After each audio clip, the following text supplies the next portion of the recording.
আল্লাহ তাআলা বলেন, নিশ্চয়ই আল্লাহ তোমাদেরকে আদেশ দিচ্ছেন আন তুআদ্দুল আমানাতি ইলা আহলিহা,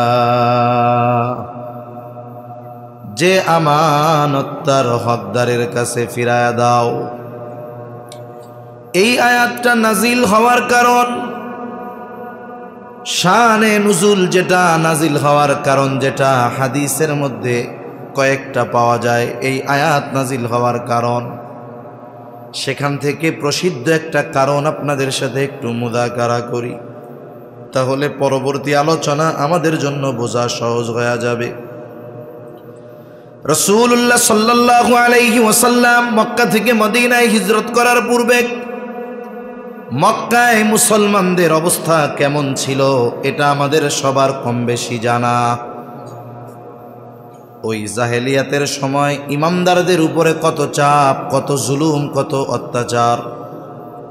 তথাপি ওই জাহেলিয়াতের সময় ওই জাহেলরাও কিছু কাজ ছিল যেগুলোকে নিজেদের জন্য সৌভাগ্যের কারণ মনে করত।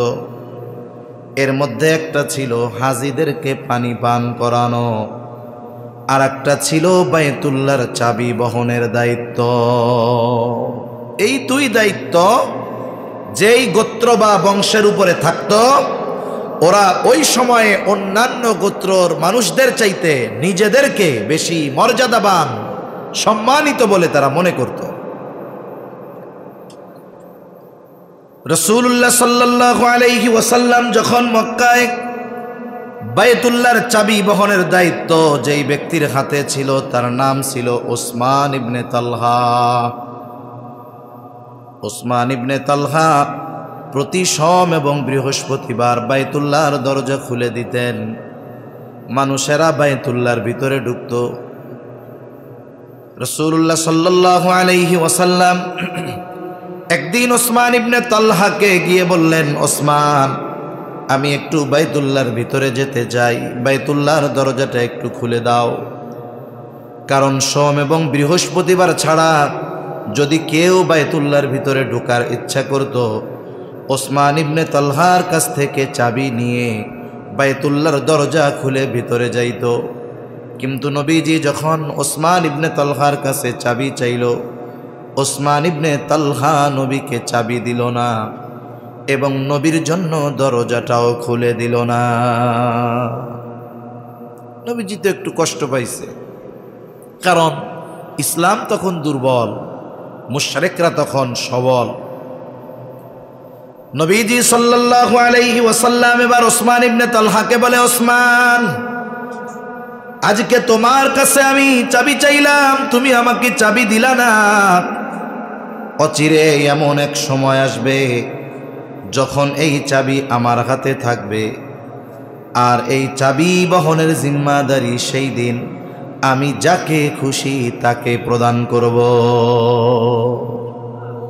ওই সময়টাতে যদিও মনে হচ্ছিল যে এটা অসম্ভব, কারণ মুসলমানেরা সংখ্যায় কম, মুসলমানেরা বাইতুল্লাহর কর্তৃত্ব দখল করবে, বাইতুল্লাহর চাবি তাদের হাতে যাবে। পারিপার্শ্বিক অবস্থায় মনে হচ্ছিল এটা অসম্ভব।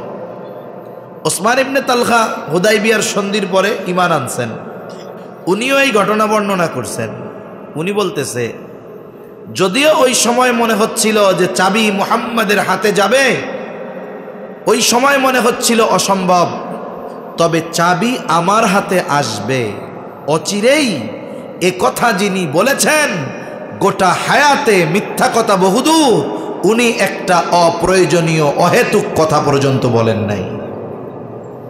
এজন্য আমার দিলের মধ্যে এই চিন্তা ঢুকে গেছে, তাহলে কি সত্যই এই চাবি একদিন মুহাম্মাদের হাতে চলে যাবে? নবীজি সাল্লাল্লাহু আলাইহি ওয়াসাল্লাম মদিনায় হিজরত করলেন, ইসলামকে আল্লাহ তাআলা শক্তিশালী করলেন, মুসলমানদেরকে শক্তিশালী করলেন, মক্কা বিজয় হয়ে গেল। হযরত আলী রাদিয়াল্লাহু তাআলা আনহু ওসমান ইবনে তালহার হাত থেকে চাবি কেড়ে নিলেন। যদিও ওই সময় ওসমান ইবনে তালহা ইমানদার, ওসমান ইবনে তালহার কাছ থেকে চাবি নিয়ে হলো। নবীজি সাল্লাল্লাহু আলাইহি ওয়াসাল্লাম তালা খুলে ভেতরে ঢুকলেন। 360টা মূর্তি ছিল। মূর্তিগুলাকে নবীজি নিজের হাতে ভাঙলেন। এরপরে বাইতুল্লাহর চত্বরে সবাই বসা, আলোচনা পরামর্শ হচ্ছে যে বাইতুল্লাহর চাবি এখন কার হাতে দেওয়া যায়, এই দায়িত্ব কার হাতে তুলে দেওয়া যায়। ওসমান ইবনে তালহা চিন্তা করে, যদিও ঈমান এনেছি, কিন্তু ওই হিজরতের পূর্বে যেই আচরণ করেছি, ওই আচরণের কারণে হয়তো এই চাবি আর আমার হাতে আসবে না, এটা আমি আর পাবো না নিশ্চিত। আব্বাস রাদিয়াল্লাহু তাআলা আনহু নবীজিকে বলেন, ইয়া রাসূলুল্লাহ, যেহেতু হাজীদের পানি পান করানোর দায়িত্ব আমাদের বংশের হাতে, কুরাইশ বংশের হাতে, চাবি বহনের দায়িত্বটাও আমাদের কাছে দিয়া দেন। আল্লাহর নবী সিদ্ধান্ত নেওয়ার আগে এই চাবি কার হাতে যাবে, এই সিদ্ধান্ত আসমান থেকে যিনি পাঠিয়ে দিলেন তিনি কে? আল্লাহ তাআলা ওই আয়াত নাজিল করছে। এই আয়াতে দায়িত্বকে আমানত বলে আল্লাহ তাআলা অভিহিত করেছেন। আল্লাহ তাআলা বলেন, ইন্নাল্লাহা ইয়া'মুরুকুম আন তুআদ্দুল আমানাতি ইলা আহলিহা। আল্লাহ তাআলা বলেন, নিশ্চয় আল্লাহ তোমাদেরকে আদেশ দিচ্ছেন তোমরা আমানত তার হকদারের কাছেই ফিরায় দাও। তার মানে বলা হচ্ছে, ও পয়গম্বর, আপনি এই চাবি বহনের দায়িত্ব আগে যার কাছে ছিল তার কাছেই ফিরায় দেন। এর দ্বারা কয়েকটা জিনিস প্রমাণিত হয়ে গেল। আল্লাহ তাআলা আমার আপনার নবীজির মহানুভবতা, উদারতার বহির্প্রকাশ এই কাজের মাধ্যমে ঘটিয়েছেন। কারণ যেই ব্যক্তি নবীজিকে চাবি দেয় নাই, ওই ব্যক্তিকে নবী নিজের হাতে চাবি তুলে দিয়ে নিজের মহানুভবতা আর উদারতার অনন্ত এক স্বাক্ষর রেখে দিয়েছে। জুলুম হলে, ব্যক্তিগতভাবে যদি আমার উপরে কেউ জুলুম করে, আমাদের উপরে কেউ জুলুম করে ব্যক্তিগতভাবে, প্রতিশোধ নেওয়ার সুযোগ থাকার পরেও যদি কোনো ব্যক্তি তার ব্যক্তিগত জুলুম মাফ করে দেয়, প্রতিশোধ নেওয়ার সুযোগ তো ইসলাম দিয়েছে, যতটুক ক্ষতি করেছে ততটুক তো নিতে পারবে, এটা তার অধিকার। এরপরেও যদি কেউ মাফ করে দেয়, এটা তার উদারতা, মহানুভবতার বহির্প্রকাশ। নবীজি চাইলে ওই দিন বলছিলেন, সেদিন যার হাতে খুশি তার হাতে আমি দিব, কিন্তু আল্লাহ তাআলা আবার তার হাতে ফিরিয়ে দেওয়ার মাধ্যমে নবীজির এই মহানুভবতাকে আরো উজ্জ্বল করে তুলেছেন গোটা বিশ্ববাসীর কাছে। তাহলে মূল কথা হলো, এই আয়াতে আল্লাহ তাআলা দায়িত্বকে আমানত বলে অভিহিত করেছেন। তবে মুফাসসিরিনে কেরাম বলেন, যেহেতু শব্দটা আমভাবে আমানত, যদিও ওই ঘটনাকে কেন্দ্র করে আল্লাহ আয়াত নাজিল করেছেন, তবে আল্লাহ তাআলা এই আয়াতে মুমিনদেরকে জীবনের প্রতিটা ক্ষেত্রে আমানতদারিতা অর্জন করার নির্দেশ দিয়েছে। এজন্য ইমানদার হতে হলে আমানতদার হওয়া লাগে। যার মধ্যে আমানতদারিতা নাই, সে নিজেই যত জোরে জোরে বলুক না কেন আমি ইমানদার, আসলে প্রকৃতপক্ষে সে পরিপূর্ণ ইমানদার হতে পারবে না। কিছু গুণ আছে যেগুলো শুধু মানুষের ব্যক্তিত্বকে বাড়ায়, গ্রহণযোগ্যতা বাড়ায়, কিন্তু ওই গুণগুলো যদি সে অর্জন না করতে পারে তার ঈমানের কোনো ক্ষতি হয় না। কিন্তু আমানতদারিতা এমন একটা গুণ, এটার কমতি যদি কারো মধ্যে থাকে, ত্রুটি বিচ্যুতি যদি থাকে, তাহলে ঈমানের মধ্যে ত্রুটি বিচ্যুতি সৃষ্টি হয়ে যায়। এজন্য নবীজি সাল্লাল্লাহু আলাইহি ওয়াসাল্লাম আমানতদারিতাকে ঈমানের সাথে সম্পৃক্ত করেছেন। নবীজি বলেন, লা ঈমানা লিমান লা আমানাতা লাহ, যার মধ্যে আমানতদারিতা নাই তার ঈমান নাই। যার ঈমানে ত্রুটি, ঈমান নাই, ঈমান ত্রুটিযুক্ত, তার আমল অনেক বেশি হলেও এটা কাজে লাগে না। এজন্য হাদিসে আসছে না, আখলিস দীনাকা ইয়াকফিকাল আমালুল কলিল, তোমার ঈমান খাঁটি করো, অল্প আমল নাজাতের জন্য যথেষ্ট হবে। ঈমান খাঁটি করার জন্য যেই গুণগুলো অর্জন করা দরকার, এই গুণগুলার মধ্যে অন্যতম একটি গুণ হলো আমানতদারিতা। আচ্ছা, কথা এতটুক বলার পরে আপনারা কি এইটা বুঝতে পারছেন যে আমরা যে ইমানদার, সাথে সাথে আমাদের ইমান ঠিক রাখার স্বার্থে পরিপূর্ণ আমানতদার হওয়া দরকার? এটা আপনারা বুঝতে পারছেন? বুঝেন নাই কি? একটু হাত উঁচা করেন। সবাই বুঝতে পারছেন? তাইলে কত ইম্পর্ট্যান্ট একটা বিষয়, গুরুত্বপূর্ণ একটি বিষয়। অথচ কি দেখা যায়, এই আমানতদারিতার ব্যাপারে আমাদের মধ্যে অনেক ত্রুটি আছে। আমল করে অনেক, কিন্তু আমানতদারিতা ঠিক নাই। আছে না নাই? এখন আমানতদারিতা কোন কোন ক্ষেত্রে অর্জন করতে হবে, কয়েকটা বিষয় একটু মুযাকারা করি। 1 নাম্বার, লেনদেনের ক্ষেত্রে আমানতদারিতা অর্জন করতে হবে। লেনদেনে স্বচ্ছতা অর্জন করতে হবে। কেউ যদি আমার কাছে কোনো পাওনা থাকে, সেটা হতে পারে ঋণ সম্পৃক্ত, সেটা হতে পারে ওয়ারিসি সম্পদের হক সম্পৃক্ত, সেটা হতে পারে অন্য কারো রাখা আমানত, এটা যাই হোক না কেন, এক কথায় আমার আপনার কাছে যদি কারো হক থাকে, সেটা হোক আমানত, সেটা হোক জামানত, সেটা হোক ওয়ারিসি সম্পদ, সব ধরনের হক তার হকদারের কাছে ফিরিয়ে দেওয়ার আদেশ দিয়েছেন কে? আল্লাহ আদেশ দিয়েছেন। এইখানে বান্দার হকের সম্পৃক্ততা আছে। কারণ আমানত কেউ যদি আমার কাছে রাখে, এইটা হক কার? যিনি আমানত রেখেছেন তার।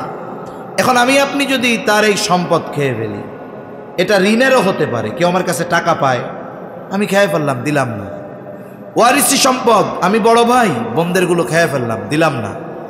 আমানত রাখছে একজন, এটার খেয়ানত করলাম, দিলাম না। এগুলো বান্দার হকের সাথে সম্পৃক্ত। কার সাথে সম্পৃক্ত?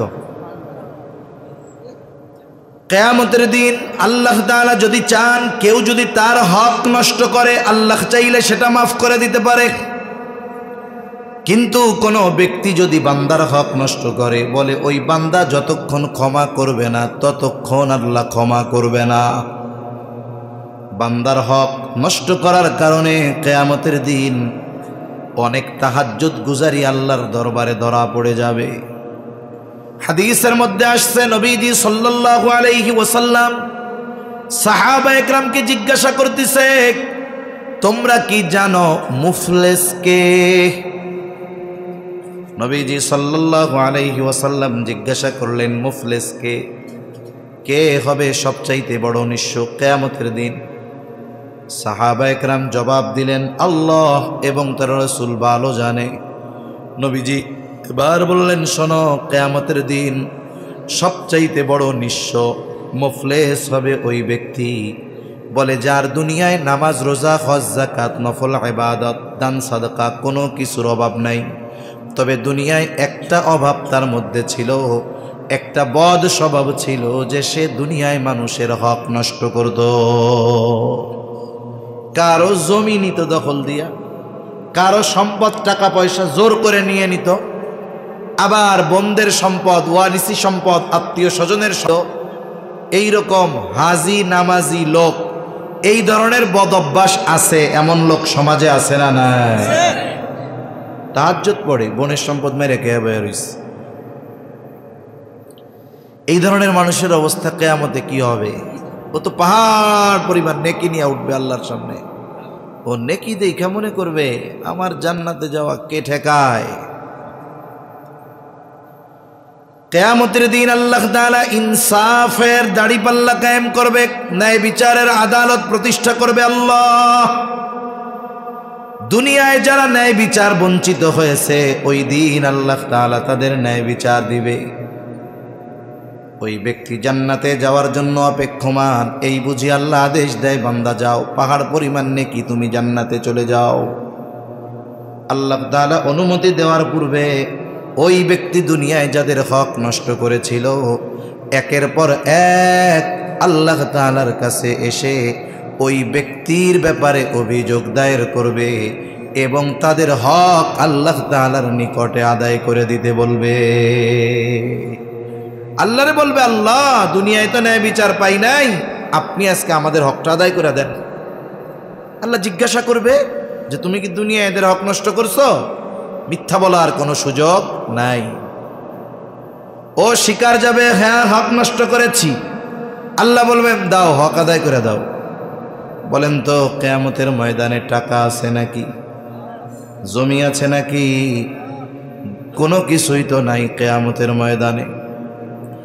এইবার তারা বলবে আল্লাহ, দুনিয়ায় তার জমি জোরপূর্বক দখল দিয়েছিলাম, তার কাছ থেকে টাকা নিয়ে নিয়েছিলাম।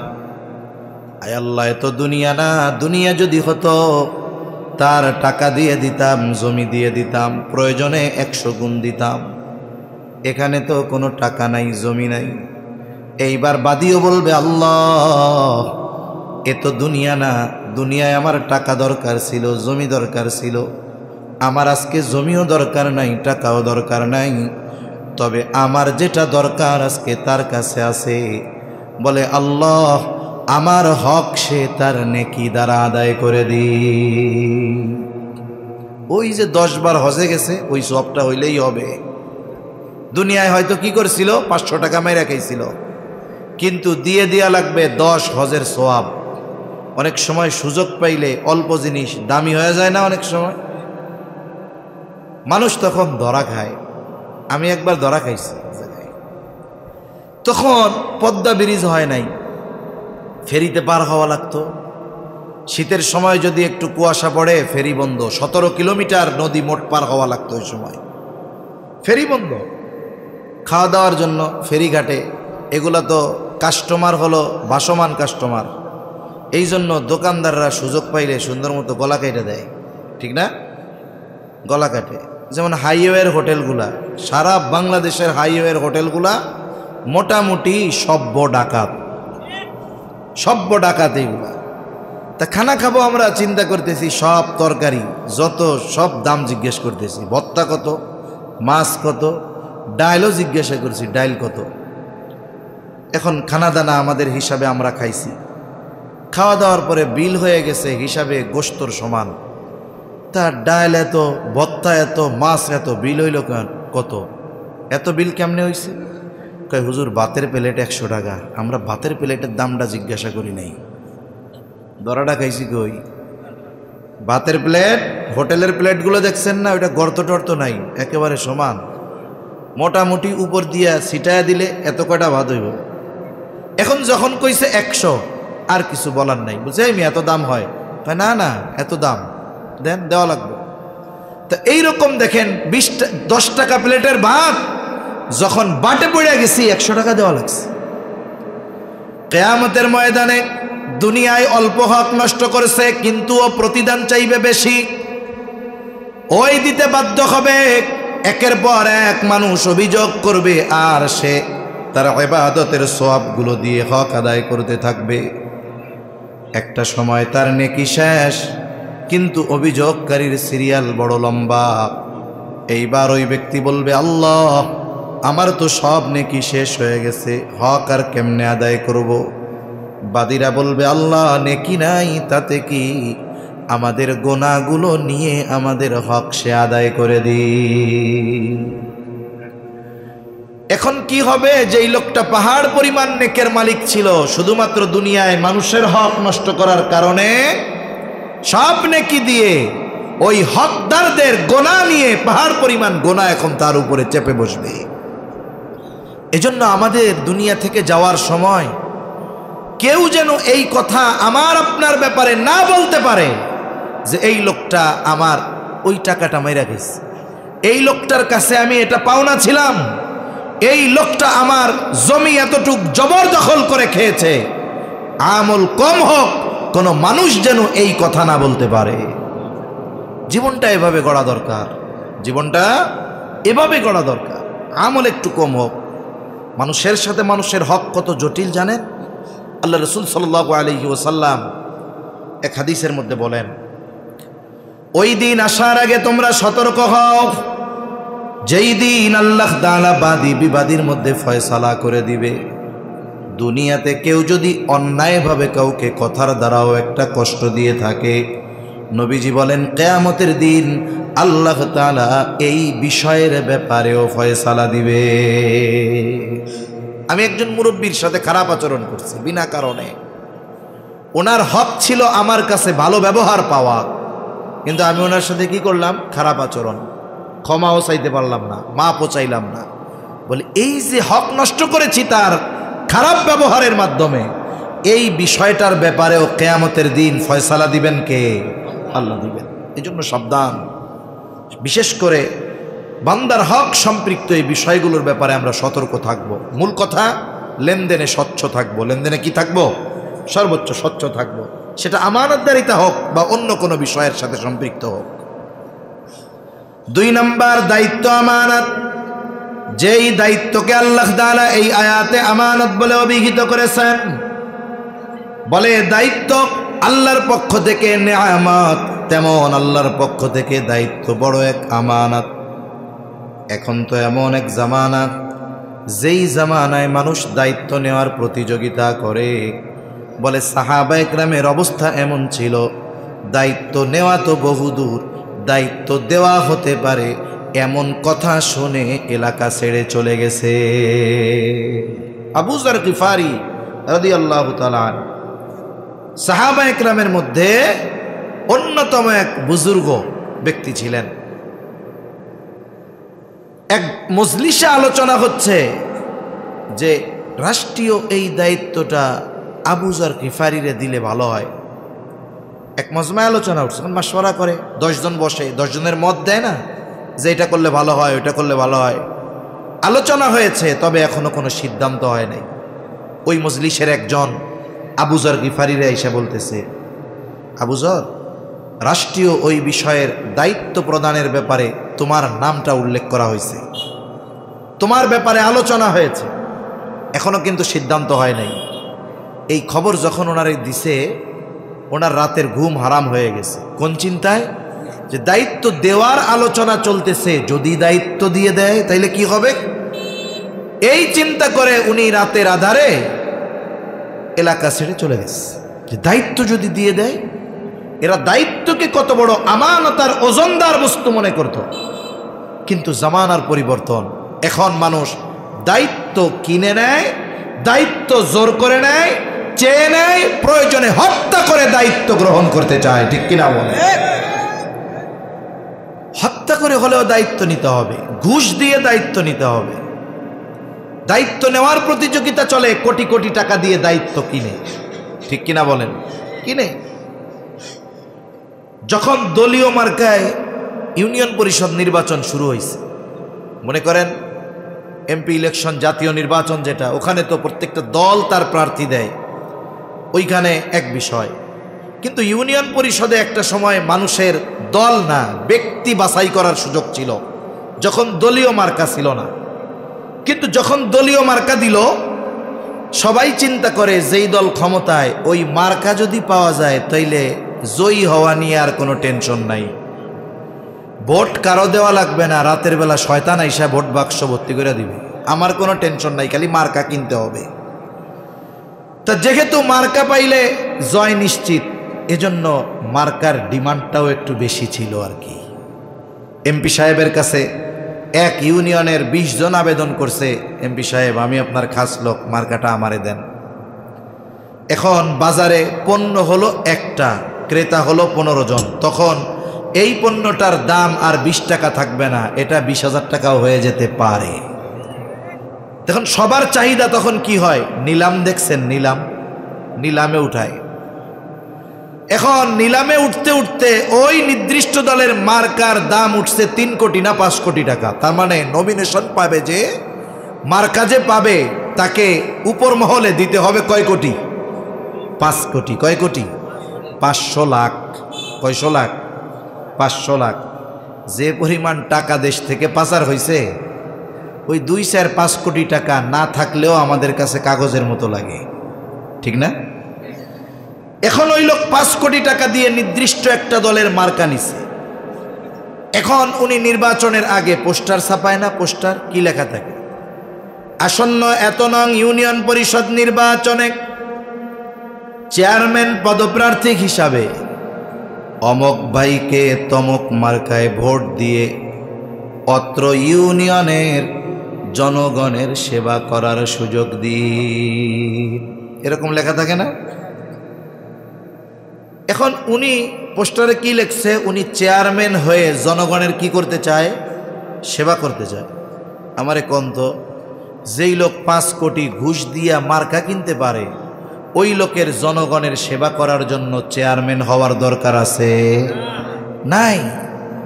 তার মানে এই চেয়ারম্যান নামক চেয়ার আর দায়িত্বের মধ্যে মজা আছে, ঠিক কিনা? কারণ এদেশ হলো এমন এক দেশ, এদেশে আঙ্গুল ফুলে কলা গাছ হতে বড় ধরনের পদ লাগে না, চুনোপুটি মার্কা পদ পেয়েও 100 কোটি টাকার মালিক হয়ে যাওয়া যায়। কারণ দায়িত্বকে এরা গনিমত মনে করে। করোনাকালীন সময়ে ইংল্যান্ডের প্রধানমন্ত্রী, মাঝে মধ্যে আমি বলি বরিস জনসন এটার নাম, এই বরিস জনসন হঠাৎ একদিন বলতেছে আমি প্রধানমন্ত্রীর দায়িত্ব ছেড়ে দিতে চাই। আমাদের দেশে তো 2000 কেন 2 লাখ মাইরা হইলেও আমার বৈশা থাকতেই হবে, সব মইরা যাক, দেশের সব মইরা যাক, আমি প্রধানমন্ত্রী থাকবো, আমার চেয়ার থাকতে হবে। মানুষ সব না থাকে, না থাক, চেয়ার আমার থাকতে হবে। এখন উনি চেয়ার প্রধানমন্ত্রীর পদ ছেড়ে দিবে, কারণ কি? কারণ দিছে যে আমি প্রাইম মিনিস্টারের দায়িত্ব পালন করি, আমাকে যেই অনারিয়াম দেওয়া হয়, সম্মানী দেওয়া হয়, ভাতা দেওয়া হয়, এটা দিয়ে আমার পরিবার চালাতে কষ্ট হয়ে যায়। আমি ব্যবসায়ী মানুষ, এই দায়িত্ব ছেড়ে আমি আমার ব্যবসায় ফিরে যেতে চাই। তা আমি তখন ওই সময় আমি চিন্তা করছি, যা তোর নসিবটা বড় খারাপ, তুই কি জন্য ওই দেশে জন্ম নিছস ভালো কথা, কোনো মতে বাংলাদেশে এসে নাগরিকত্ব নিয়ে মেম্বার ইলেকশনটা কর। যদি ওই দলের মেম্বার ওই সময় হইতে পারতি, তুই ইংল্যান্ডে 20টা বাড়ি কিনা ফেলতে পারতি, ঠিক কিনা কোন? তাহলে চিন্তা করে দেখেন, দায়িত্বের প্রতিযোগিতা কারা করে? বরং অধিকাংশ সময় দায়িত্ব কিনে নেয় ঘুষ দিয়ে, জোর করে। দায়িত্ব তারাই নেয় যারা নিজেদের সম্পদের পাহাড় গড়ে তুলতে চায়। এটাই আমরা অতীতে দেখেছি, ঠিক কিনা বলেন? দায়িত্ব এটা আমানত। ইমাম আজম আবু হানিফা রহমাতুল্লাহি আলাইহি খলিফা মনসুরের সাথে বাজারের মধ্যে সাক্ষাৎ। খলিফা মনসুর ইমাম আবু হানিফাকে প্রধান বিচারকের দায়িত্ব গ্রহণের অনুরোধ করলেন। আব্বাসীয় খলিফা মনসুর সুবিশাল এক সাম্রাজ্য, এই সাম্রাজ্যের প্রধান বিচারকের দায়িত্ব সরাসরি নিয়োগের ঘোষণা দিলেন। ইমাম আবু হানিফা খলিফার প্রস্তাবকে ফিরায় দিলেন, বললেন না, প্রধান বিচারকের দায়িত্ব গ্রহণ করা আমার জন্য সম্ভব নয়। সবার সামনে খলিফা প্রস্তাব দিয়েছে, আর এই প্রস্তাব মুখের উপরে ডিনাই করেছে ইমাম আজম।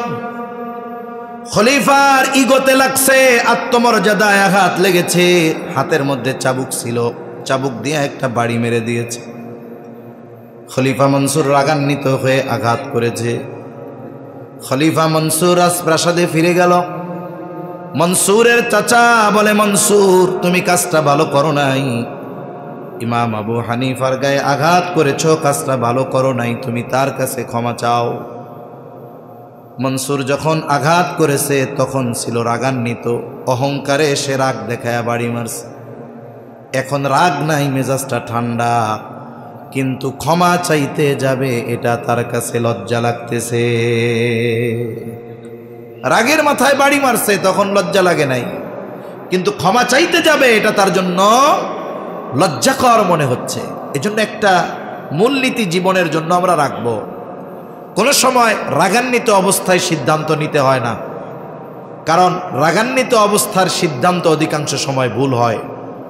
আমাদের সমাজে আমরা অনেক সময় দেখি স্বামী স্ত্রীর বিচ্ছেদ, 3-4টা বাচ্চা, একটা দুধের বাচ্চা আর একটা 2 বছর, এইরকম বাচ্চা ঘরে আছে, কিন্তু তুচ্ছ কারণে স্বামী স্ত্রীর মধ্যে ঝগড়া, এমন রাগারাগি হইছে, এক সময় স্বামী 14 গোষ্ঠী ধরে তালাক দিয়ে দিছে। ঘটনা ঘটে কি ঘটে না? রাগের মাথায় দিয়ে দিছে। এরপরে হুজুরের কাছে দৌড়াই, কি হইছে? কই হুজুর গো, কাম তো সেরে ফেলছি। কি করছো?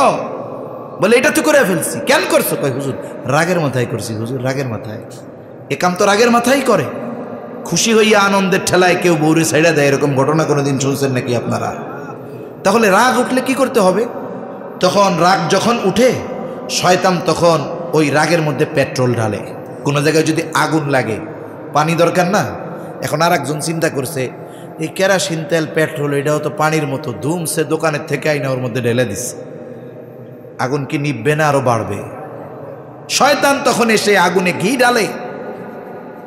তখন ইসলাম আমাদের কি বলে, হাদিসের মধ্যে আসছে, রাগান্বিত অবস্থায় কেউ যদি দাঁড়ানো থাকে সে বসে পড়বে, অবস্থার পরিবর্তন ঘটাবে। রাগ উঠছে, দৌড় দিয়ে গিয়ে ওযু করবে, নামাজে দাঁড়িয়ে যাবে। আশা করা যায় তার রাগ কমে যাবে। রাগের কারণে হয়তো বড় কোনো অনাকাঙ্ক্ষিত ঘটনা থেকে সে বেঁচে যাবে। যখন আঘাত করেছে তখন রাগ ছিল, এখন রাগ নাই, ক্ষমা চাইতে লজ্জা লাগে। খলিফা মনসুর তার বিশ্বস্ত একজন লোককে দায়িত্ব দিল, যাও তুমি আমার পক্ষ থেকে ইমাম আবু হানিফার কাছে মাফ চাও। যাওয়ার সময় এক থলে স্বর্ণ মুদ্রা হাতে দিয়া বলে, শোনো, ইমাম আবু হানিফাকে বলবা এটা আমার পক্ষ থেকে তার জন্য হাদিয়া। লোকটা চলে গেল ইমাম আবু হানিফার কাছে, গিয়ে বলে, ইমাম, খলিফা তার আচরণের কারণে লজ্জিত, ক্ষমা চেয়েছে, ক্ষমা করে দেন। নববিগুণে গুণান্বিত মানুষ ইমাম আজম বলে, হ্যাঁ মাফ করে দিলাম। এইবার লোকটা স্বর্ণ মুদ্রার থলেটা হাতে দিয়া বলে, এটা খলিফা আপনারে হাদিয়া দিছে, আর এই হাদিয়া যদি আপনি গ্রহণ করেন তবেই খলিফা নিশ্চিত হবে যে আপনি তাকে মাফ করে দিয়েছে। আমরা হইলে চিন্তা করতাম, দিছে হাদিয়া, অসুবিধা কি, দে। ইমাম আবু হানিফা জিজ্ঞাসা করে, তোমার খলিফা আমারে এক থলে স্বর্ণ মুদ্রা হাদিয়া দিল, পাইল কই? এটা কি তার নিজের সম্পদ? বলে, না, এটা নিজের সম্পদ নয়। তাহলে কোথার থেকে দিল? বলে, রাষ্ট্রীয় কোষাগার থেকে। ইমাম আবু হানিফা বলে, এটা ফিরায় নিয়ে যাও। লোকটা বলে, আপনি রাখেন, তবে আপনার জন্য যদি খরচ না করেন সাদকা করে দিয়েন। এখন বলেন তো, কেউ যদি চিন্তা করে টাকা পয়সা চুরি করলো, এরপরে চিন্তা করলো কিছু সদকা করে দেই, তাইলে এটা হালাল হবে? গত টার্মে বিসিএস পরীক্ষার প্রশ্ন ফাঁস করে এক ড্রাইভার চাচা 100 কোটি টাকার মালিক হয়ে গেছে না? কত বড় বুজুর্গ আল্লাহওয়ালা। জিজ্ঞাসা করছে, এত টাকা যে প্রশ্ন বেচছেন, টাকাগুলা করছেন কি? কয়, আল্লাহর রাস্তায় ব্যয় করছি। এই যে হারাম টাকা, প্রশ্ন ফাঁস করা টাকা, এগুলো দিয়ে যদি আল্লাহর রাস্তায় ব্যয় করে সওয়াব হবে? আরে মিয়া, কেউ যদি হারাম টাকা সওয়াবের নিয়তে দান করে তা অনেক বড় অন্যায়, অনেক বড় পাপ। ইমাম আবু হানিফা বলে, ফিরায় নিয়ে যাও। আর খলিফাকে গিয়ে বলবা, রাষ্ট্রের যেই সম্পদ এটা রক্ষণাবেক্ষণ করা তার দায়িত্ব, এই জন্য তাকে প্রতি মাসে সম্মানী দেওয়া হয়। আর এই দায়িত্ব পালনের সুবিধার জন্য তাকে কিছু সুযোগ সুবিধা দেওয়া হয়েছে। এই জন্য এই টাকা আর এই দায়িত্ব তার কাছে আমানত। রাষ্ট্রের কাজ ব্যতীত ব্যক্তিগত কাজে একটা টাকা ব্যয় করা দায়িত্বের খেয়ানত। এইবার চলে গেছে। তাহলে একটু অতীতে তাকান। বাংলাদেশের রাষ্ট্রীয় কোষাগারে যত সম্পদ আছে, টাকা আছে, সব কার? বলেন, আমাদের। কাদের? জোরে বলেন, কাদের? আমাদের। অথচ আমরা ইসলাম ভালোবাসি, আমরা ইমানদার। আমাদের টাকা দিয়ে মূর্তি বানানো হয়েছে ভাস্কর্যের নামে। আমাদের টাকাগুলোই পাচার করে বিদেশে নিয়ে গেছে। 250-300 বাড়ি বানাইছে এক একজন ইংল্যান্ডে। কি পরিমাণ দুর্নীতি এরা করছে! অথচ ওদেরকে কেন দায়িত্ব দেওয়া হয়েছে? দায়িত্বটা কি? রাষ্ট্রের সম্পদ রক্ষণাবেক্ষণ করবে, যখন যেখানে যেটা দরকার দিবে। যেই রাষ্ট্রের যেই মানুষেরা অভাব অনটনে আছে, যারা প্রতিবন্ধী আছে, উপার্জন করতে পারে না, যারা বৃদ্ধ, তাদের জন্য ভাতার ব্যবস্থা করবে। যারা বেকার আছে তাদের জন্য কর্মসংস্থানের ব্যবস্থা করবে। সুষ্ঠুভাবে এই টাকাগুলো সঠিক কাজে যথাযথভাবে ব্যয় করার দায়িত্ব ছিল তাদের। কিন্তু তারা বৈশা কি মনে করছে? এটা আমাগো সম্পদ। ইমাম আবু হানিফা এই কথা বলে পাঠায় দিলেন ওই লোককে। লোকটা খলিফার কাছে গিয়ে এই কথাটাকে আরো সাজায় সুজায় বলে, খলিফা, ইমাম আবু হানিফা হাদিয়া তো নেই নাই, উল্টা আপনারে খেয়ানতকারী বলছে। প্রচন্ড রাগান্বিত হয়ে গেছে খলিফা মনসুর। বাহিনী পাঠিয়ে দিয়েছে। কত বড় স্পর্ধা! আমি হলাম খলিফাতুল মুসলিমিন, আমারে বলতেছে খেয়ানতকারী। আটক করো, জেলখানার মধ্যে বড়। ইমাম আবু হানিফাকে জেলখানার মধ্যে ভরা হলো। প্রতিদিন চাবুক দিয়ে আঘাত করা হতো আর বলা হতো, প্রধান বিচারকের দায়িত্ব গ্রহণ করো, ছেড়ে দেওয়া হবে। ইমাম আবু হানিফা চাবুকের আঘাতে জর্জরিত, তবুও তিনি প্রধান বিচারকের দায়িত্ব গ্রহণ করেন নাই। ঐতিহাসিকদের থেকে দুইটা মত পাওয়া যায়। ইমাম আবু হানিফার উপরে জুলুমের মাত্রা এত বেশি, এরপরেও ওনাকে যখন রাজি করাতে পারে না, খাবারের সাথে বিষ মিশিয়ে ইমাম আবু হানিফাকে হত্যা করা হলো। আর এক বর্ণনায় আসছে, উনি যখন প্রচণ্ড অসুস্থ, ওনাকে ছেড়ে দেওয়া হয়েছে, গৃহবন্দী করে ফেলা হয়েছে। পরবর্তীতে মনসুরের পরে মনসুরের যেই ছেলে ছিল সে ভালো ছিল মোটামুটি। ছাত্ররা প্রশ্ন করে, ওস্তাদ, যেই দায়িত্ব গ্রহণ না করার কারণে এত জুলুম, এত অত্যাচার আপনি সহ্য করলেন, অথচ ওই দায়িত্ব গ্রহণের জন্য যত ইলম দরকার, যোগ্যতা দরকার, সব আল্লাহ আপনাকে দিয়েছে। যোগ্য হওয়ার পরেও জুলুম সহ্য করেছেন, তবুও কেন দায়িত্ব নিলেন না? ইমাম আবু হানিফা বলেন, আমি যেই দায়িত্ব নেই নাই, ওই দায়িত্বের ব্যাপারে কিয়ামতে আল্লাহ আমাকে জিজ্ঞাসা করবে না। কারণ হাদিসের মধ্যে আসছে, নবীজি সাল্লাল্লাহু আলাইহি ওয়াসাল্লাম বলেন, কুল্লুকুম রাঈনা ওয়া কুল্লুকুম মাসউলুনা আন রাইয়াতিহি। নবীজি বলেন, তোমরা প্রত্যেকেই দায়িত্বশীল, আর প্রত্যেককে তার দায়িত্ব সম্পর্কে জিজ্ঞাসা করা হবে। এই দুনিয়ায় আমার আপনার উপরে যেই দায়িত্ব আছে, বলে কিয়ামতের দিন আমাকে আপনাকে আমার আপনার দায়িত্বের ব্যাপারে জিজ্ঞাসা করবে। স্বামীকে স্ত্রীর দায়িত্বের ব্যাপারে জিজ্ঞাসা করা হবে, বাবাকে সন্তানদের ব্যাপারে জিজ্ঞাসা করা হবে, রাষ্ট্র পরিচালককে রাষ্ট্রের ব্যাপারে জিজ্ঞাসা করা হবে। ইমাম আবু হানিফা তাই বলেন, যেই দায়িত্ব আমি নেই নাই, ওই দায়িত্বের ব্যাপারে আমাকে জিজ্ঞাসার কাঠগড়ায় দাঁড়ানো লাগবে না। হাদিসের মধ্যে আসছে, আবু দাউদের বর্ণনা, নবীজি সাল্লাল্লাহু আলাইহি ওয়াসাল্লাম বলেন, তোমাদের কাউকে যখন কোনো রাষ্ট্রীয় দায়িত্ব দেওয়া হয়, কেউ যদি ওই দায়িত্বের সুচ পরিমাণ খেয়ানত করে, নবীজি বলেন কিয়ামতের দিন ওই ব্যক্তি খেয়ানতের বোঝা নিয়ে আল্লাহর সামনে হাজির হবে। কি পরিমাণ খেয়ানত করলে? জোরে বলেন, কি পরিমাণ? সুচ পরিমাণ। কয় লাখ টাকা দাম একটা সুচের? হ্যাঁ, কয় লাখ? 5 টাকা, 1 টাকা, 2 টাকা। এই পরিমাণও যদি কেউ খেয়ানত করে, খেয়ানতের বোঝা নিয়ে আল্লাহর সামনে হাজির হওয়া লাগবে। সেজন্য দায়িত্ব আমানত। দায়িত্ব কি? জোরে বলেন। ঘুমাসতেছে? তাকবীর দেন, নারায়ে তাকবীর।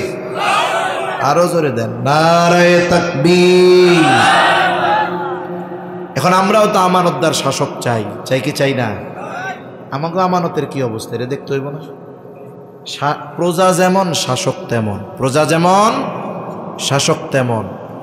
আমরা যদি ভালো না হই, আল্লাহ আমাদের উপরে জালেম চাপায়া দিবে। আমরা যদি ভালো হয়ে যাই সবাই, কোন জালেম আমাদের উপরে আর চেপে বসতে পারবে না। এই জন্য মনে রাখতে হবে, আসমান জমিন জল স্থলে যত মুসিবত আসে, বিপর্যয় আসে, এটা মানুষের হাতের কামাই। এই বিপর্যয় শুধু ঝড় বৃষ্টি, ভূমিকম্প, আয়লা লাইলা সিডর এগুলো নয়, বরং একজন জালেম শাসক একটা জাতির জন্য সবচাইতে বড় মুসিবত। এটা আমরা যদি পরিবর্তন না হই, তাহলে তো পরবর্তীতে আবার জালেম চাইপে বসবে আমাদের উপরে। এজন্য আমাদেরকে নিজেদেরকে পরিশুদ্ধ করতে হবে। তাহলে আমানত হয় লেনদেনের মধ্যে, আমানত হলো দায়িত্ব, সাথে সাথে কথারও কিন্তু আমানত হয়। নবীজি সাল্লাল্লাহু আলাইহি ওয়াসাল্লাম বলেন, ইদা হাদ্দাসার রাজুলু সুম্মা ইলতাফাতা ফাহিয়া আমানাতুন। নবীজি বলেন, যখন কোনো মানুষ কথা বলে আর এদিকে সেদিকে তাকায়, ফাহিয়া আমানাতুন, এদিকে সেদিকে তাকিয়ে ওই কথাটা সে যার কাছে বলে, ওই কথাটা ওই ব্যক্তির কাছে আমানত হয়ে যায়। কিছুই বলা লাগবে না, শুধু ডানে বামে তাকায়া বলছে, এটাই তার কাছে আমানত। তবে হ্যাঁ, যদি কথাগুলো এমন কথা হয় যেই কথা গোপন রাখলে রাষ্ট্রের ক্ষতি হবে, মানুষের জানমালের ক্ষতি হবে, ইসলামের ক্ষতি হবে, এই ধরনের কথা গোপন রাখার কোনো সুযোগ নাই। তবে মানুষের ব্যক্তিগত জীবনে অনেক বিষয় আছে, যেই বিষয়গুলো যদি সমাজের মানুষ সবাই জানে লজ্জিত হবে, কিন্তু এই বিষয়গুলো যদি সে মনের মধ্যে চাপা দিয়ে রাখে এটাও তার জন্য কষ্টের। অনেক সময় হয় না, পরিবারে সন্তান ভালো না, স্ত্রী ভালো না, মেয়ে ভালো না, উপরন্তু পিতার উপরে জুলুম করে, অত্যাচার করে, অথচ সমাজের মানুষ জানে এই লোকটা সম্ভ্রান্ত, খুব প্রভাবশালী ব্যক্তি। এখন এই যে সন্তানের অত্যাচার, স্ত্রীর অত্যাচার, ছেলে মেয়েদের অত্যাচার, এটা তার জন্য বড় হৃদয়ে রক্তক্ষরণ হওয়ার মতো এক কারণ। সহ্য করতে পারে না। কার কাছে বলবে? বলে ওই যে আব্দুল করিম চাচার কাছে একটু বলি, লোকটা আমারে খুব ভালোবাসে, আমিও তারে ভালোবাসি, বলি। অথবা আমার মসজিদের হুজুরের কাছে বলি, মনটা একটু হালকা হবে, দিলটা একটু পাতলা হবে, এই আশায় নিজের কষ্টের কথা, গোপন কথা আমার আপনার কাছে বলে। অনেকে বলে কি বলে না, বলার পরে আবার বলে চাচা যান, এই কথা তো মানুষরে বলা যায় না, আপনারে বললাম একটু যেন মনটা হালকা হয় আর আপনার পরামর্শের জন্য। আপনি কিন্তু চাচা কাউরে কইয়েন না চাচা, তাইলে আর বাজারে মুখ দেখাইতে পারুম না। এই কথা বইলা লোকটা ওই জায়গার থেকে এই জায়গায় আসতে পারে নাই। চাচা কয় কাম তো ঘইটা গেছে, চার দোকানে শুরু করে দিস, কাম তো ঘইটা গেছে। যারে তোমরা এত ডরাও সে তো গলের মধ্যে উলাবিলাই, গড়ের মধ্যে কি ইঁদুরের মতো অবস্থা তার। কেন কি হয়েছে? এখন কয় শোনো, আমারে কইছে, কারো কাছে কইতে মানা করছে, তোমারে কইলাম শোনো, ওরে কিন্তু ওর বউ ধুমসে পিড়ায়, তুমি কিন্তু কাউরে কইও না। আপনি হজম করতে পারেন নাই, আপনি যারে কইছেন সে হজম করব? সে আর একজনরে কয় যায় রে আব্দুল করিম চাচাই তো গরম খবর দিল। কি খবর?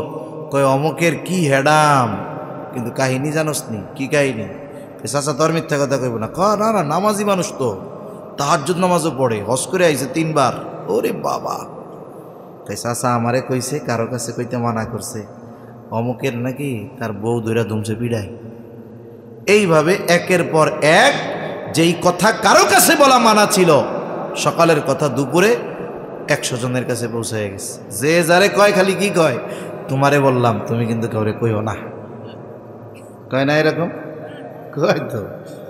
এখন চিন্তা করে দেখেন, শুরুতে বলছে যেই ব্যক্তি, সে কয়জনের কাছে বলছিল? পৌঁছাইছে কয়শো জনের কাছে? 100 জনের কাছে পৌঁছানোর জন্য দায়ী কে? বলে প্রথম যে বলছে সে।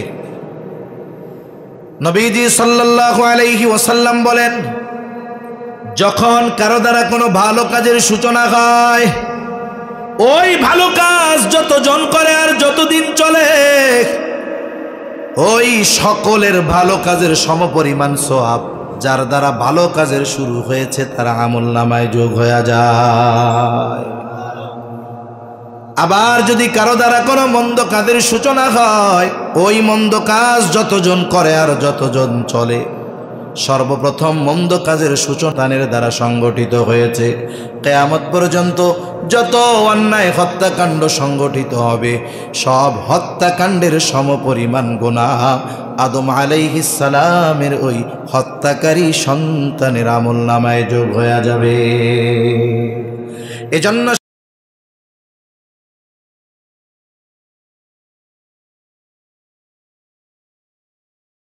সাবধান, আমার আপনার কাছে কেউ যদি তার ব্যক্তিগত জীবনের এমন কোনো কথা গোপন করার জন্য বলে, খবরদার আমি অন্য কারো কাছে বলবো না। আবার অনেক সময় অভ্যাস হলো, যতদিন সম্পর্ক ভালো থাকে, যতদিন দল এক থাকে, যতদিন গ্রুপ এক থাকে, ততদিন গোপন করে। এইবার যখন 2 জন 2 দলে চলে যায়, এইবার ওই কথাগুলারে অস্ত্র বানায় কয়, বেশি কথা কইলে কিন্তু ফাঁস করে দিমু। বলে না এরকম? তখন কিন্তু চেহারা নিয়া বাজারে আইতে পারবা না, কইয়া দিমু কিন্তু। আচ্ছা বলেন তো, শুধুমাত্র বন্ধু আর কাছের মানুষের আমানতের হেফাজত করতে হবে, শত্রুরটা করতে হবে না? শত্রুও যদি হয়, সেই শত্রুর আমানতের হেফাজত করা, এটা মুহাম্মাদুর রাসূলুল্লাহর শিক্ষা। নবীজি সাল্লাল্লাহু আলাইহি ওয়াসাল্লাম আমানতদার ছিলেন। ঐতিহাসিকেরা লিখেন, অমুসলিম ঐতিহাসিকেরা লিখছে, নবীজির আমানতদারিতার ব্যাপারে, যে তার ঘোর দুশমন স্বাচ্ছন্দ্যে নিশ্চিন্ত মনে সবচাইতে দামি সম্পদ মুহাম্মাদুর রাসূলুল্লাহর কাছে আমানত রাখতো। সে জানে আমি যতই তার বিরোধিতা করি না কেন, এই বিরোধিতার কারণে সে কখনো আমার আমানতের বস্তুর খেয়ানত করবে না। এমন আমানতদার নবী আমার আপনার নবী। হিজরত করবেন মক্কা থেকে মদিনায়। নবীজি সাল্লাল্লাহু আলাইহি ওয়াসাল্লামের ঘর কাফেররা সশস্ত্র অবস্থায় ঘিরে রাখছে। তাদের টার্গেট আজকেই নবীজিকে দুনিয়া থেকে বিদায় করে দিবে। আর ঘরের মধ্যে নবীজি হযরত আলী রাদিয়াল্লাহু তাআলা আনহুকে ওই মানুষগুলোর আমানতের বস্তু তাদের কাছে ফিরিয়ে দেওয়ার ব্যবস্থা করতেছেন। আলী রাদিয়াল্লাহু তাআলা আনহুকে সমস্ত দায়িত্ব বুঝায়া দিলেন। এরপরে নবীজি মদিনার উদ্দেশ্যে রওনা হলেন। যারা হত্যা করতে আসছে, যাদের কারণে মক্কা ত্যাগ করা লাগতেছে, তাদের আমানতের বস্তু নবীজি আগে তাদের কাছে পৌঁছানোর ব্যবস্থা করেছেন। এরপরে তিনি সফর শুরু করেছেন। সুবহানাল্লাহ। আমি বললাম, আমার বলতে কষ্ট হয় নাই, আমরা শুনলাম, শুনতে কষ্ট হয় নাই, কিন্তু ওই মানের আমানতদারিতা অর্জন করা এটা বড় কঠিন, ঠিক কিনা বলেন? কিন্তু আমরা তো ওই নবীর উম্মত, আমাদের আমানতদারিতার অবস্থা খুবই করুণ, খুবই করুণ। তাহলে কথাও আমানত হয়। 4 নম্বর শরীয়তের বিধিবিধান আমানত। আল্লাহ তাআলা কোরআনুল কারীমের মধ্যে বলেন, ইন্না আরাদনাল আমানাতা আলাস সামাওয়াতি ওয়াল আরদি ওয়াল জিবাল ফাআবাইনা আন ইয়াহমিলনাহা ওয়া আশফাকনা মিনহা ওয়া হামালাহাল ইনসান। আল্লাহ তাআলা বলেন, আমি এই আমানত আসমানের কাছে, জমিনের কাছে, পর্বতের কাছে পেশ করলাম। তারা ভীত শঙ্কিত হয়ে গেল, এই আমানত বহনে অস্বীকৃতি জ্ঞাপন করল। ওয়া হামালাহাল ইনসান, মানুষ এই আমানত বহন করলো। কি সেই আমানত? মুফাসসিরিনে কেরাম বলেন সেই আমানত হলো কোরআন। কেউ কেউ বলেন সেই আমানত হলো শরীয়তের সকল বিধিবিধান। হোক কোরআন, হোক শরীয়তের বিধিবিধান, একই কথা। কারণ আমরা মুমিন, আমাদের সংবিধান কি? জবান খুলে বলেন। এই কোরআন হলো আমাদের মূল সংবিধান। এটা হলো হুদাল্লিল মুত্তাকিন, মুত্তাকিনদের পথ প্রদর্শক। এই কোরআন হলো এমন এক সংবিধান যেটা শুধু একজন ব্যক্তি, রাষ্ট্র, জাতিকে দুনিয়ায় সফল করে এমন নয়, বলে এই কোরআন প্রত্যেকটা মানুষকে জান্নাত পর্যন্ত পৌঁছায় দেয়। এজন্য শরীয়তের বিধিবিধান আমানত, কোরআনের আদেশ নিষেধ আমানত, করণীয় বিষয় আমানত, বর্জনীয় বিষয় আমানত। এখন করণীয় কি? বলেন নামাজ পড়ো। এখন কেউ যদি নামাজ না পড়ে, 1 নাম্বার এই যে করণীয় আদেশটাকে লঙ্ঘন করা হয়, এটা হলো খেয়ানাত। আর নামাজ না পড়ার কারণে তার আলাদা শাস্তি আছে না নাই? সুদ খেও না, ঘুষ খেও না, অন্যেরটা মেরে খেও না, মিথ্যা কথা বলো না, জুলুম করো না, আল্লাহ নিষেধ করেছেন। এখন যদি এই নিষেধ অমান্য করে কেউ সুদ খায়, 1 নাম্বার নিষেধটা ছিল আমানত, তাহলে এটা হলো খেয়ানাত। আর সুদ খাওয়ার মাধ্যমে সে যে অন্যায় করলো, এই কারণে তার শাস্তি আছে না নাই? সেজন্য শরীয়তের বিধিবিধান, কোরআনের বিধিবিধান, এগুলো আমাদের কাছে আমানত হিসাবে দিয়েছেন কে? জোরে বলেন কে? আল্লাহ দিয়েছেন। আমার আগে আমার ভাই ইকবাল মাহমুদ তৌসিফ খুব সুন্দর কথা বলছে। কোরআনুল কারীম এটা মানুষ মরলে পড়তে হবে তা নয়। কোরআনুল কারীমে তো ব্যক্তি জীবন থেকে রাষ্ট্রীয় জীবন পর্যন্ত সকল কিছুর সমাধান কোরআন সুন্নায় আছে না নাই? জোরে বলেন আছে না নাই? আল্লাহ রাসূল সাল্লাল্লাহু আলাইহি ওয়াসাল্লাম প্র্যাকটিক্যাল ভাবে দেখায় দিয়েছেন। এটা হলো লিখিত কোরআন, নবীজি হলেন জীবন্ত কোরআন। এজন্য কোরআন আর সুন্নাহ এটা মানুষকে চূড়ান্ত সফলতায় পৌঁছিয়ে দিতে পারে। কিছু বিষয় আছে যেগুলো ব্যক্তিগত বিষয়ের সাথে সম্পৃক্ত, এই বিষয়গুলোর উপরে আমল করার জন্য রাষ্ট্রীয়ভাবে ইসলাম প্রতিষ্ঠার প্রয়োজন নাই। এরকম কিছু বিষয় আছে ব্যক্তিগত, যেমন পর্দা। নামাজ পড়া, অন্যান্য কিছু ব্যক্তিগত বিষয় আছে যেগুলো রাষ্ট্র পর্যবেক্ষণ করতে পারবে না, কিন্তু চাপায়া দিতে পারবে। এখন একজন মানুষ যদি নামাজ না পড়ে, রাষ্ট্রের পুলিশ ঘরের মধ্যে যায় দেখতে পারবে? পারবে না। এজন্য কিছু বিষয় আছে যেগুলো নিজেরা করতে পারে, এগুলো তো করতেই হবে। সাথে সাথে কোরআনের আলোকে আমাদের সমাজ ব্যবস্থা, অর্থনৈতিক ব্যবস্থা, রাষ্ট্রীয় ব্যবস্থা, শাসন ব্যবস্থা যেন প্রতিষ্ঠা হয়, এই ব্যাপারে সর্বোচ্চ প্রচেষ্টার ভূমিকা আমাদেরকে রাখতে হবে, মনে রাখতে হবে।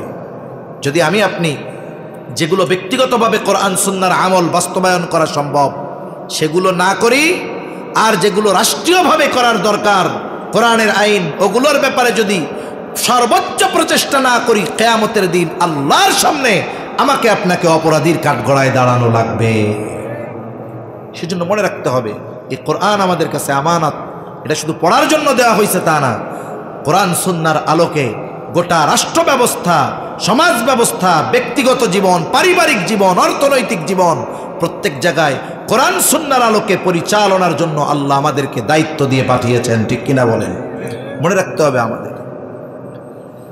তাহলে শরীয়তের বিধিবিধান, এই কোরআন আমার আপনার কাছে আমানত। এই চারটি বিষয় থাক, আমানত সম্পৃক্ত আর দরকার নাই। এতটুকু মনে রাখলে যথেষ্ট। আমাদেরকে আমানতদার হওয়ার আদেশ দিয়েছেন কে? জোরে বলেন। কোন কোন ক্ষেত্রে আমানতদারিতা অর্জন করব? চারটি বিষয় আমরা জেনেছি। লেনদেনের ক্ষেত্রে হব আমানতদার, দায়িত্বের ক্ষেত্রে হব আমানতদার, কথার ক্ষেত্রে হব আমানতদার, সাথে সাথে শরীয়তের বিধিবিধান কোরআন সুন্নাহর ব্যাপারে হব আমানতদার। 2 নাম্বার, আল্লাহ তাআলা এই আয়াতের ভিতরে বলেন, আল্লাহ রাব্বুল আলামিন বলেন, ওয়া ইযা হাকামতুম বাইনান নাসি আন তাহকুমু বিল আদল। আল্লাহ তাআলা বলেন, তোমরা যখন মানুষের মধ্যে বিচার আচার করবা, ন্যায় বিচার করবা, ইনসাফ করবা, ন্যায় বিচার করবা। এই আমানতদারিতা আর ন্যায়পরায়ণতা, এই দুইটা গুণের ব্যাপারে ইমাম শাফেঈ রহমাতুল্লাহি আলাইহি বলেন, এই দুই গুণ যেই ব্যক্তির মধ্যে আছে সে সৌভাগ্যবান, যেই সম্প্রদায়ের মধ্যে আছে তারা সৌভাগ্যবান, যেই জাতির মধ্যে আছে সৌভাগ্যবান। বলে যেই শাসকের মধ্যে আছে, ওই দেশের যারা প্রজা বসবাসকারী এরাও সৌভাগ্যবান। এই দুইটা গুণ আমাদের মধ্যে থাকা দরকার। কষ্ট হইতেছে নাকি আপনাদের? 12টা বাজে, আমি আর সর্বোচ্চ 15 মিনিটের মধ্যে শেষ করে দেব ইনশাআল্লাহ। ন্যায়পরায়ণতা, আল্লাহ তাআলা ন্যায় বিচার করার নির্দেশ দিয়েছেন। অনেকে বলতে পারে, হুজুর বিচার তো করবে সুপ্রিম কোর্টের যিনি জজ, তিনি জজ কোর্টের জজ, তিনি, আমরা আবার বিচারক হমু কোত্থেকে? জীবনের কোনো না কোনো ক্ষেত্রে আমাকে আপনাকে বিচারকের ভূমিকায় অবতীর্ণ হওয়া লাগতে পারে। 2টা ছেলে আছে একজনের, 2 ছেলের মধ্যে দ্বন্দ্ব লাগছে। এখন এই 2 জনের দ্বন্দ্ব নিরসন করবে বাবা। এখানে বিচারকের ভূমিকায় কে? বাবা। পারিবারিকভাবে বিচারকের ভূমিকা পালন করা লাগতে পারে। আপনাদের এইখানে ছোট্ট বাজার, এইখানে গ্যাঞ্জাম লাগছে, আপনি হাজী সাহেব মানুষ, আপনারে বললো যে আপনি একটু এই ফয়সালাটা করে দেন, মীমাংসাটা দিয়ে দেন। এই যে আপনি বিচারক। এখন যদি উনি চিন্তা করে, হায় রে, যেই 2 জনের মধ্যে ফয়সালা, একজন তো আমার দুঃসম্পর্কের ভাতিজা লাগে, শুনে টুইনা দেখে ভাতিজাই মোটামুটি অপরাধী, চিন্তা করলো ভাতিজারে কি অপরাধী বানানো যায়? সিস্টেমে ভাতিজারে নির্দোষ বানাইয়া নির্দোষের দোষী বানাইয়া দিছে। এ কাজ করা যাবে? বিচারের ক্ষেত্রে পক্ষপাতিত্ব করা যাবে না। শত্রুও যদি বিচারের জন্য আসে, ন্যায় বিচারের আদেশ দিয়েছেন কে?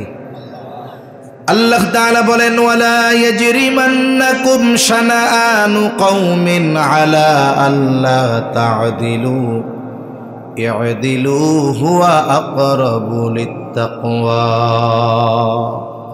আল্লাহ তাআলা বলেন, কোন সম্প্রদায়ের প্রতি বিদ্বেষবশত তোমরা অবিচার করবা না। এই বিদ্বেষ যেন তোমাদেরকে অবিচারের ব্যাপারে প্ররোচনা না দেয়। যতই বিদ্বেষ থাক, যতই শত্রুতা থাক, আল্লাহ তাআলা বলেন, ই'দিলু, ন্যায় বিচার করবা, হুয়া আকরাবু লিত্তাকওয়া, এটাই হলো তাকওয়ার অধিক নিকটবর্তী। কিন্তু আফসোস, সমাজে না আছে ন্যায় বিচার, না আছে ন্যায় বিচার মেনে নেওয়ার টেন্ডেন্সি। যদি একটু কেউ প্রভাবশালী হয়, কোনো বিচারের রায় যদি তার বিপক্ষে যায়, সে মেনে নিতে চায় না, ঠিক না? বিচারকরে পারলে আরো দেশ ছাড়া করে দেয় যদি কোনো মতে বিচারটা একটু তার বিপক্ষে যাওয়ার মতো হয়। এজন্য এই দেশে আমরা এমনও দেখেছি, খবরের মাধ্যমে জেনেছি যে ন্যায় বিচারের মাধ্যমে প্রমোশন হয় নাই, অবিচার করে সুপ্রিম কোর্টে 5 জন বিচারক প্রমোশন পেয়েছে, অবিচার করে। তার মানে নির্দোষীদেরকে দোষী সাব্যস্ত করেছে, রাষ্ট্রের সর্বোচ্চ জায়গা থেকে খুশি হয়ে তাদেরকে প্রমোশন দিয়ে দিছে।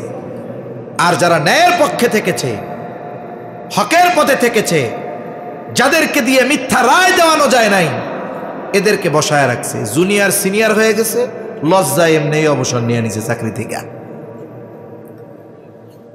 অথচ ন্যায় বিচার এটা একটা জাতির ভাগ্য পরিবর্তনের অন্যতম মাধ্যম। আল্লাহ রাসূল সাল্লাল্লাহু আলাইহি ওয়াসাল্লাম ন্যায় বিচারের সর্ব উত্তম দৃষ্টান্ত আমাদের জন্য রেখে গেছেন। ছোট্ট দু একটা ঘটনা শোনাই, এরপরে আলোচনা শেষ হয়ে যাবে। খলিফাতুল মুসলিমিন হযরত ওমর রাদিয়াল্লাহু তাআলা আনহু, উনি বাজারে গেছেন, ওনার একটা ঘোড়া দরকার, ঘোড়া কেনার জন্য। অর্ধজাহানের শাসক চলে গেছে বাজারে ঘোড়া কিনতে। ঘোড়া কিনছে একজন অমুসলিম ইহুদির কাছ থেকে। ঘোড়াটা উনি দেখে শুনে সুন্দর মতো কিনে নিয়েছেন, দাম পরিশোধ করে দিয়েছেন, বাজারের বাইরে নিয়ে আসছেন। এখন তো ঘোড়ারে ওনার পিঠে উঠাবেন না, উনি তো ঘোড়ার পিঠে উঠবেন। এখন ঘোড়ায় যখন উনি চড়তে যাবেন, এখন দেখে যে ঘোড়ার তো পায়ে সমস্যা, এটা তো ওনারা নিয়ে চলতে পারবে না। এখন ঘোড়ার পায়ে সমস্যা, কেনা হয়েছে এটার উপরে চড়ার জন্য বাহন হিসাবে, এটা যদি আমার নিয়ে নাই চড়তে পারে, চলতে পারে, তো এটা তো দরকার নাই। উনি ফেরত নিয়ে গেছেন আবার ইহুদির কাছে, গিয়ে বলতেছে তোমার ঘোড়ার পায়ে সমস্যা, এটা ফেরত নাও, আমার টাকা দিয়ে দাও। কয় না না না না, আমি তো আপনারে খারাপ ঘোড়া দেইনি, আমি তো আপনারে ভালো ঘোড়া দিচ্ছি। কারণ বেচা কেনার ক্ষেত্রে কিছু শর্ত আছে। যদি শর্ত এমন দেয় যে তোমার কাছ থেকে কিনে নিলাম, যেমন বাজারে মোবাইল চার্জার কিনতে গেছে একজন, দোকানদার বলতেছে চার্জার একই ওয়াটের, তবে একটাই ওয়ারেন্টি আছে আর একটাই ওয়ারেন্টি নেই। ওয়ারেন্টিওয়ালা যেইটা 300 টাকা দাম, 6 মাসের ওয়ারেন্টি, আপনি যদি শুধু না ভাঙেন, যদি নষ্ট হবে, যতবার নষ্ট হবে ততবার নতুনটা দিব। আর একটার দাম মাত্র 150 টাকা, তবে আপনার হাতে দিব, টাকাটা নিব, চেক করে দিব, আপনার হাতে দিব, টাকাটা নিব। এখনই নষ্ট হয়ে গেছে, আমি আর ফেরত নিব না। একটা ওয়ারেন্টি আছে আর একটা ওয়ারেন্টি নেই, ওয়ারেন্টি হলো শর্ত। এখন যদি বেচা কেনার ক্ষেত্রে এমন শর্ত কেউ দেয় যে আপনার থেকে পণ্য আমি এইটা কিনলাম, 10 দিনের মধ্যে কোনো ডিফেক্ট দেখা দিলে আপনি ফেরত নিতে বাধ্য, অনেক ক্ষেত্রে দেয় না, 10 দিনের রিপ্লেসমেন্ট গ্যারান্টি, এরকম বেচা কেনার শর্ত আছে। এগুলো সব ইসলাম থেকে আসছে। যাই হোক, উনি কোনো শর্ত দেন নাই, উনি জেনারেল বেচা কেনা করছেন। আবার বেচা কেনার মজলিস যেটা, সেটার মধ্যেও উনি নাই, উনি তো বাজারের বাইরে চলে গেছেন। আবার কোনো শর্তও দেন নাই, আবার নেওয়ার সময় বুঝেই নিয়েছেন যে জিনিসটা ভালো, কিন্তু বাইরে গিয়ে দেখলেন সমস্যা। ইহুদি বলে না আমি আপনাকে ভালো ঘোড়া দিয়েছি, খলিফাতুল মুসলিমিন বলে না তুমি আমারে খারাপ ঘোড়া দিয়েছো। এইবার দুইজনের মধ্যে তর্ক বিতর্ক শুরু হয়ে গেল। অর্ধজাহানের শাসক খলিফাতুল মুসলিমিন ওমর রাদিয়াল্লাহু তাআলা আনহুর সাথে তর্ক করে একজন ইহুদি। এখান থেকে একটা জিনিস বোঝা যায়, বলে ইসলাম যদি ক্ষমতায় আসে, ইমানদারেরা যদি রাষ্ট্র শাসক হয়, যারা ভয় দেয় এদেশে অমুসলিমেরা থাকতে পারবে না। আমরা চ্যালেঞ্জ দিলাম, একমাত্র ইসলামী অমুসলিম সহ সকল মাজলুমকে তাদের হক বুঝিয়ে দিতে পারবে, অন্য কোনো দর্শন পারবে না। যেখানে ওমর রাদিয়াল্লাহু তাআলা আনহুর সাথে তর্ক করতেছে কে? একজন ইহুদি, উনি শাসক, তর্ক করতেছে ইহুদি। এটার দ্বারাই তো বোঝা যায় ইসলাম এমন এক জীবন দর্শন, এটা যদি গোটা দুনিয়াব্যাপী প্রতিষ্ঠিত হয়, অমুসলিমেরাও অধিকার আদায়ের জন্য উঁচু গলায় কথা বলতে পারবে, ঠিক কিনা বলে?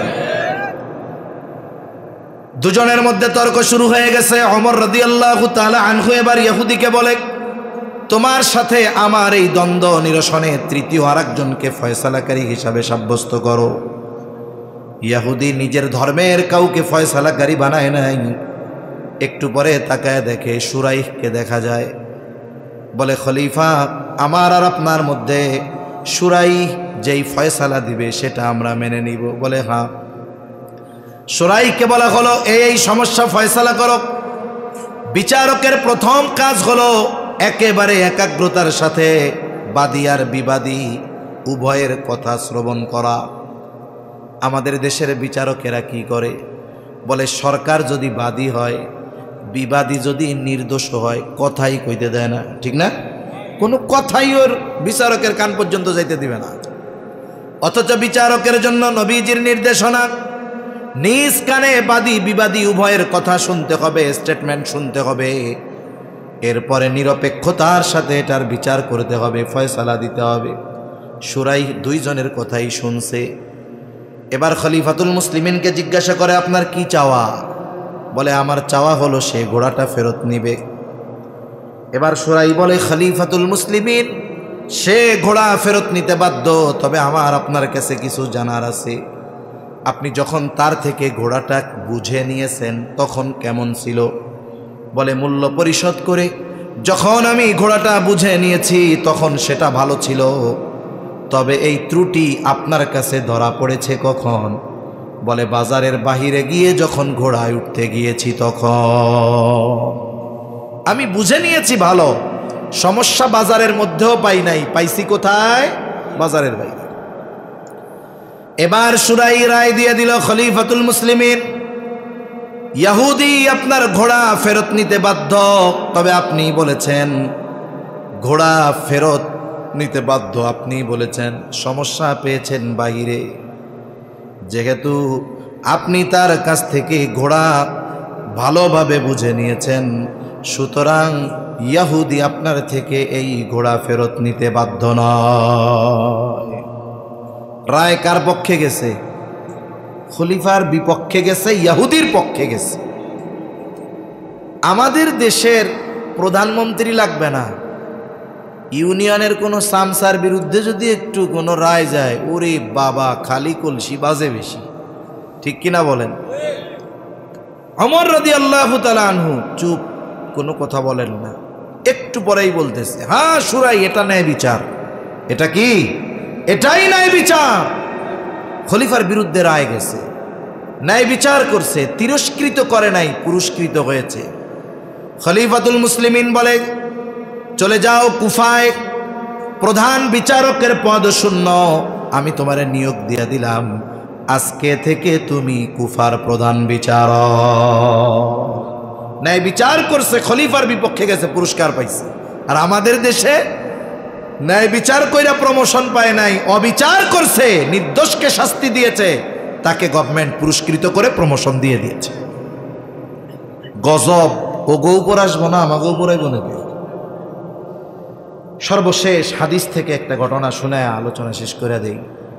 নবীজি সাল্লাল্লাহু আলাইহি ওয়াসাল্লামের কাছে একটা চুরির বিচার হবে। এক মহিলা চুরি করছে, হাত কাটা হবে তার। মহিলা কুরাইশ বংশের একটা শাখা আছে মখজুম, এই মখজুম গোত্রের মহিলা।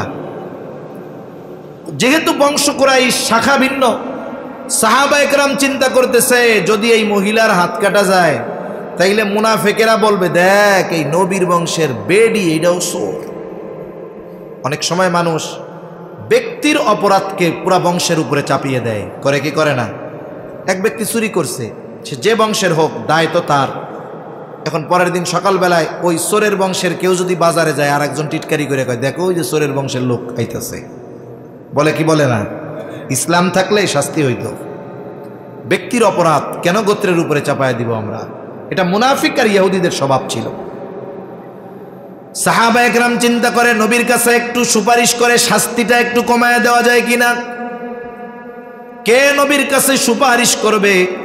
যায়েদ রাদিয়াল্লাহু তাআলা আনহুর ছেলে ওসামা, ছোট মানুষ। নবী বড় মায়া করে, মোহাব্বত করে, ভালোবাসে।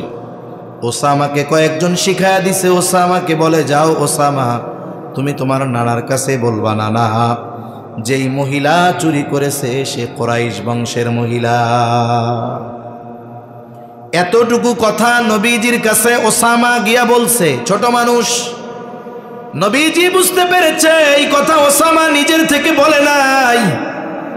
নবীজি রুম থেকে বের হয়ে আসছে, চেহারার মধ্যে রাগান্বিত ছাপ। নবীজি সাহাবা একরামকে উদ্দেশ্য করে বলেন, তোমরা কি আমাকে এমন বিষয়ের জন্য সুপারিশ করতেছ যেই বিষয়ের শাস্তি কার্যকর করার নির্দেশ দিয়েছেন আল্লাহ? এবার নবীজি খুতবা দিলেন। নবীজি বলেন, তোমাদের পূর্বে আল্লাহ তাআলা বহু সম্প্রদায়কে এই কারণে ধ্বংস করে দিয়েছে যে তাদের মধ্যে যখন সম্ভ্রান্ত কোনো ব্যক্তি চুরির অপরাধে আটক হইত তাকে ছেড়ে দেওয়া হতো। কেন? বলো, ওরে বাবা, অমুক বংশের লোক, ছাইড়া দে।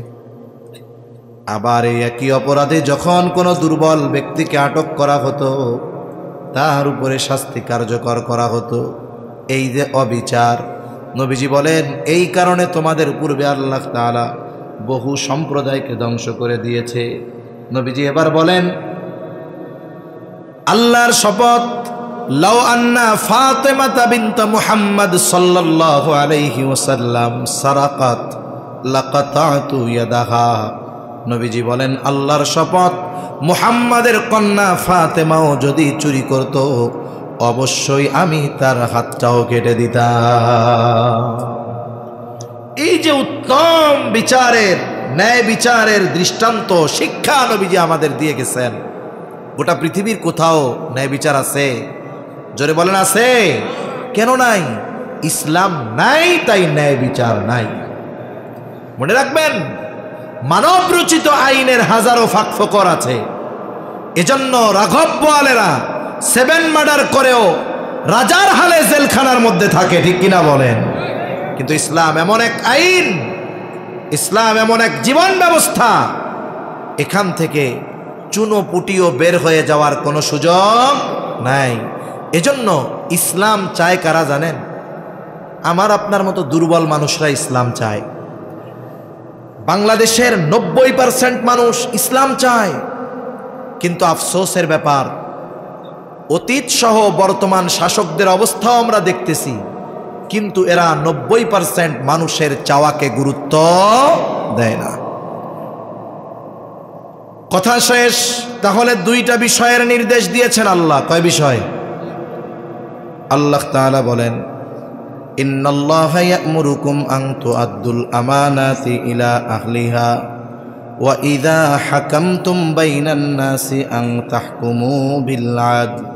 তোমরা আমানত হকদারের কাছে ফিরায় দাও, আর মানুষের মধ্যে যখন বিচার করবা, ন্যায় বিচার করবা। এরপরে আল্লাহ তাআলা বলেন, ইন্নাল্লাহা নি'ম্মা ইয়া'iদুকুম বিহ। নিজের এই কথার প্রশংসা আল্লাহ নিজে করতেছেন। আল্লাহ তাআলা বলেন, নিশ্চয়ই আল্লাহ তোমাদের কতই না সুন্দর ওয়াজ করলেন। তার মানে আমানতদারিতা আর ন্যায়পরায়ণতা, এই 2টা গুণকে সুন্দর যিনি বলেছেন তিনি কে? এজন্য ইমাম শাফিঈ বলেন, এই 2 গুণের মানুষ আসলেও সুন্দর, এই 2 গুণের মানুষ আসলেও সৌভাগ্যবান। এরপরে আল্লাহ কেমন যেন বলে, বান্দা, এত সুন্দর 2টা নির্দেশ তোমাদের দিলাম, এখন এই নির্দেশ অনুযায়ী তোমরা আমল করো কি করো না? আমরা যদি আমানতদার না হই, ন্যায়পরায়ণ না হই, আল্লাহ দেখবেন কি দেখবেন না?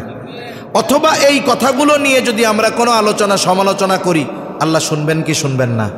আল্লাহ যেন সেই জবাব আগে দিয়েই বলেন, ও আমার বান্দা, তোমরা এই 2 বিষয় নিয়ে কি আলোচনা সমালোচনা করো, আমি আল্লাহ শুনি।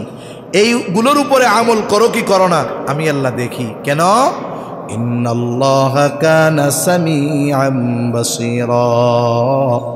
নিশ্চয়ই আল্লাহ তাআলা সর্বশ্রোতা, সর্বদ্রষ্টা। তাহলে এই 2টা গুণ আমরা পরিপূর্ণ অর্জন করব। কোন ইনশাআল্লাহ? আরো জোরে হাত উঁচা করেন, কারা কারা করব ইনশাআল্লাহ? আল্লাহ তাআলা আমাদের সকলকে পরিপূর্ণ আমানতদার, ন্যায়পরায়ণ হওয়ার তৌফিক দান করেন। সকলে জবান খুলে বলি আমিন। ওয়া আখিরু দাওয়ানা আনিল হামদুলিল্লাহি রাব্বিল আলামিন।